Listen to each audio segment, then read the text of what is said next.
नमस्कार दोस्तों, केंद्र सरकार के शिक्षा मंत्रालय के द्वारा दिए गए नए गाइडलाइंस के विषय में आज हम बात करने जा रहे हैं।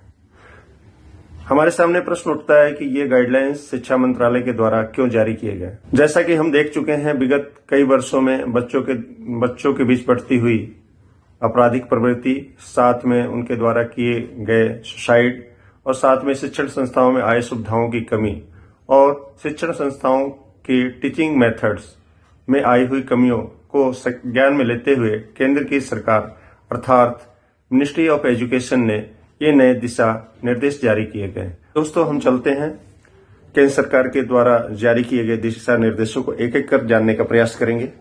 सबसे पहले पॉइंट्स के रूप में केंद्र सरकार ने जो गाइडलाइंस जारी किए हैं उसमें उनका कहना है कि 16 वर्ष से कम उम्र के किसी भी विद्यार्थी को कोचिंग संस्थान में प्रवेश नहीं दिया जा सकेगा, अर्थात सेकेंडरी सर्टिफिकेट एजुकेशन माध्यमिक विद्यालय परीक्षा पास होना अनिवार्य होगा। सेकेंड पॉइंट्स, किसी भी टीचिंग स्टाफ का स्नातक अर्थात ग्रेजुएट होना आवश्यक होगा।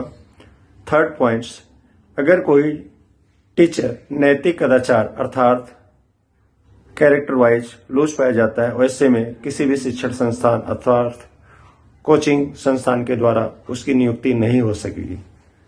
अगले क्रम में प्रत्येक संस्थान को अपने वेबसाइट जारी करने होंगे और उस वेबसाइट पर संस्थान अपनी सारी रूपरेखा अर्थात teachers name, teachers education, syllabus, curriculum, course of duration, साथ ही साथ फीस स्ट्रक्चर भी जारी करना होगा। नेक्स्ट पॉइंट, तनाव से बचने के लिए भी शिक्षण संस्थाओं कोचिंग संस्थानों को काम करना पड़ेगा। नेक्स्ट, फ्री ट्रांसपेरेंसी लॉजिकल होनी चाहिए। अगर छात्र बीच में पाठ्यक्रम को छोड़ना चाहता है तो बची हुई अवधि की फीस संस्थान को वापस करनी पड़ेगी।